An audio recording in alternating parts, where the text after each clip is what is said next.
Hubo un momento en el que supimos que este proyecto había terminado. Un momento que no será el mismo según al madridista al que le preguntes, pero lo curioso es que elijas el que elijas, esta historia empezó mucho más atrás. Esta es una película para recordar, para desmentir mitos, escenas, relatos que acabaron destruyendo uno de los proyectos más ilusionantes que ha tenido el Real Madrid en toda su historia.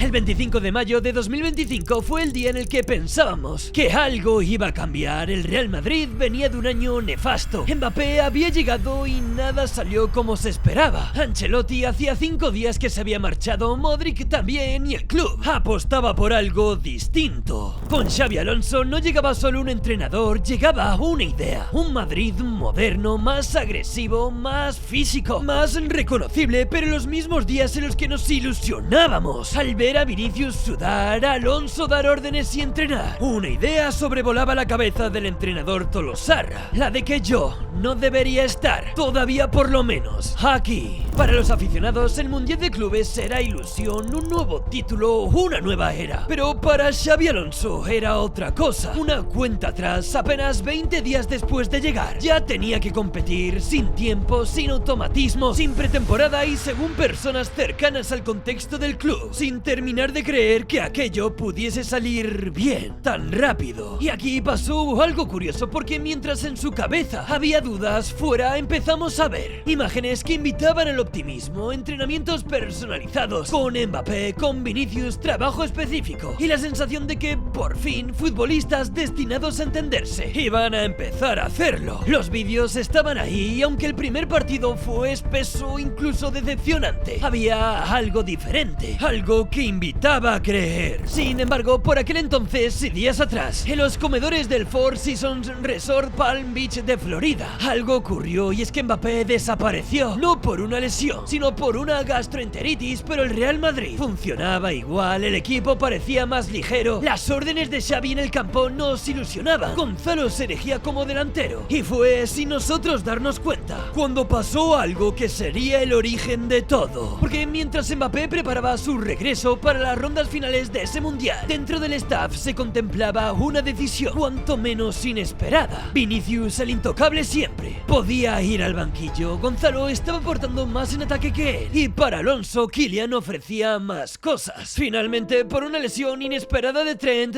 Vini acabó jugando el partido en el que el Real Madrid sería eliminado. Una humillación total contra el Paris Saint-Germain, que exponía que el equipo todavía estaba muy verde. Pero la primera gran grieta de toda esta historia ya había surgido. El equipo se fue de vacaciones y con apenas 10 días de trabajo a la vuelta, la temporada iba a comenzar. La Liga contra Natura empezó un martes, pero hasta un mes más tarde, contra el Marsella en el debut de la Champions. No pudimos o supimos entender lo que Xabi Alonso quería construir. En ese partido inaugural de la Liga de Campeones, vimos a un Real Madrid con una presión mucho más alta, con más ritmo, más agresividad. El marcador acabó 2-1, sí, pero los que estuvimos allí vimos a un equipo que atacaba, que apretaba, que presionaba. Un equipo todavía imperfecto, sí, pero tremendamente vivo. Sin embargo, hubo otro detalle, uno de esos detalles pequeños que con el tiempo adquieren otra dimensión, que en medio de ese buen partido había faltado alguien. Vinicius, el ídolo del Real Madrid, no era el protagonista del equipo, ni mucho menos era un actor secundario. Xabi Alonso estaba tomando con él decisiones del todo incómodas y muchos empezaron a preguntarse si aquello podía sostenerse en el tiempo. Al equipo esto no le importó, siguió ganando, casi todo era felicidad. Y otra supuesta buena noticia estaba por llegar. Jude Bellingham, recuperado del hombro, estaba de vuelta, pero el fútbol tiene esas paradojas en las que a veces, cuando recuperas a las mejores piezas, pierdes el equilibrio. Fruto del destino o la casualidad, su vuelta coincidió con el día del Metropolitano. El Real Madrid llegaba lanzado, con 7 victorias seguidas, con confianza, con una idea reconocible, y salió destrozado. Todo un golpe emocional de esos que alteran, mucho más que la clasificación, porque a partir de ese día empezaron a aparecer otros relatos. El Real Madrid viajó a Kazajistán a los 3 días en un vuelo de 9 horas, en el que iba un Valverde que se negaría a calentar porque no quería jugar de lateral, pero por lo menos vimos a un Vini más terrenal, que se enfadaba cuando era cambiado porque no presionaba, pero todo se quedaba en el campo. A Alonso en la sala de prensa no solo le lanzaron un pez, sino que varias estrellas ya le habían lanzado un órdago del que difícilmente se iba a volver.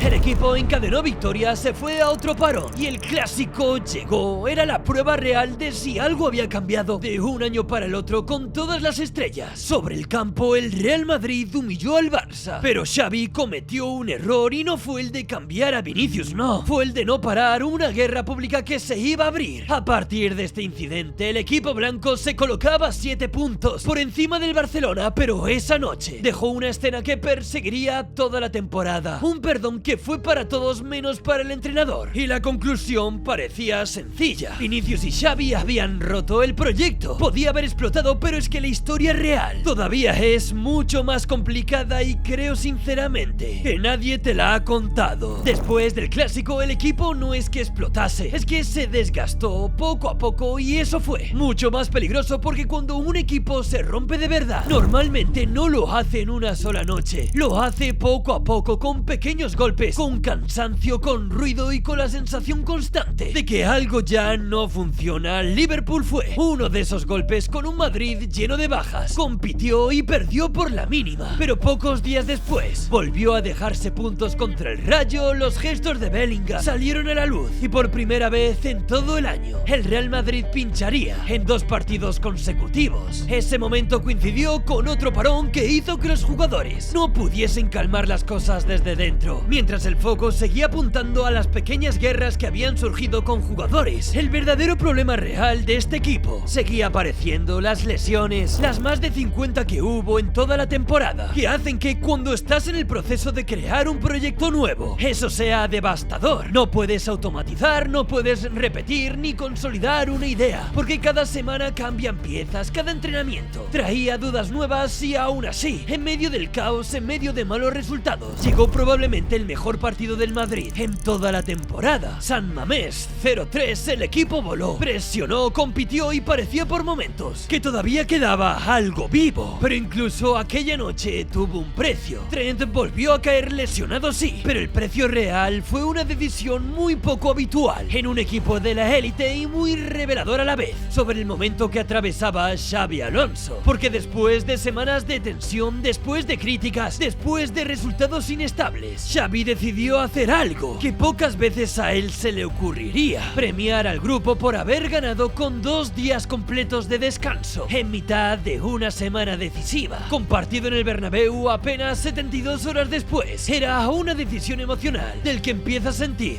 que necesita recuperar a su plantilla, pero el fútbol rara vez espera y con solo un día de trabajo, el Bernabéu castigó rápido. El Celta ganó con polémicas, expulsiones sí, pero en un partido en el que el equipo nunca mereció llevarse los 3 puntos. Xavi quedaba más cuestionado que nunca, pero aquí aparece otra contradicción. Cuanto más cerca parecía su despido, más unido parecía el vestuario. El Real Madrid se veía obligado a ganar al City a los 3 días para espantar fantasmas, sin Mbappé ya lesionado, y aunque ese encuentro se perdió con muchas bajas, nunca dio la sensación de estar superado. Es más, se mereció ganar, pero lo más importante es que parecía que todos se volvían a juntar. Y la gran pregunta que nos hacíamos era que si este vestuario estaba realmente en guerra, ¿por qué respondía así? Eso hizo que Florentino mantuviese a Alonso en el cargo, quizás por convicción o quizás porque no existía una alternativa mejor, o quizás porque Vinicius no quería que Xavi se fuese. El Madrid viajó a Mendizorroza ya obligado a ganar al Alavés en toda una final para Alonso, con otra vez 1000 bajas, y en uno de los goles el brasileño iría hasta junto a su entrenador para abrazarle en el momento de mayor presión. Vinicius no decía "estamos perfectos", sino que afirmaba "estoy contigo". Mbappé había regresado de su supuesta lesión para intentar llegar a un récord de Cristiano irrelevante, al que sí llegó, pero Xavi, en mitad de victoria, seguía evitando conflictos públicos, esquivando titulares sin señalar, sin exponerse, y en el Madrid ese silencio no siempre protege, sino que debilita. En Navidad había tiempo para parar, para pensar y para entender que algo seguía sin cuadrar, ni para el Real Madrid, ni para él, ni para un Mbappé que en el entrenamiento abierto al público decidía mostrar su dolor en la rodilla delante de todos. Lo que parecía un detalle menor acabó siendo una imagen que le acompañó durante toda la temporada, porque desde entonces el problema no se iba a ir. Se ganó contra el Betis, sí, por una exhibición de Gonzalo, el mismo del Mundial, lo que nos hizo preguntarnos por primera vez si el Real Madrid tenía que depender tanto de un futbolista que ni siquiera estaba sano cuando con otros jugábamos bien también. Y así llegamos a la Supercopa y al final de esta primera parte de la historia, con Kylian en España, el Madrid le ganó al Atleti con poco fútbol, pero con compromiso, Valverde corriendo como un loco, Vinicius implicado y una escena decisiva.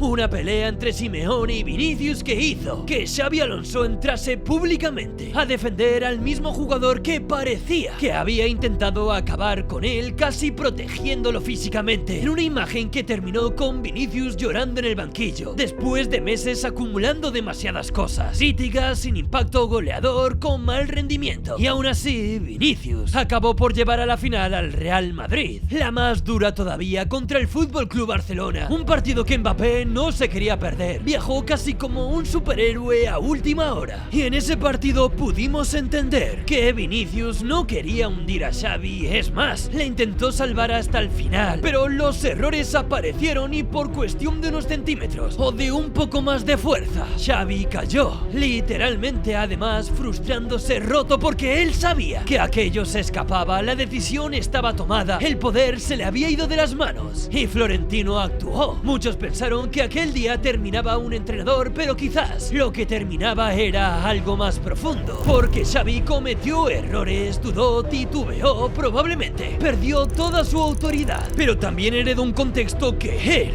al principio intentó arreglar, y cuando el Madrid decidió despedirlo, las grietas seguían ahí, el vestuario ahora dividido, las heridas abiertas y una sensación difícil de explicar, la de que quizás el problema nunca fue tan simple como nos lo contaron, porque esta historia no terminó con Xabi Alonso, en realidad empezaría otra todavía mucho más extraña.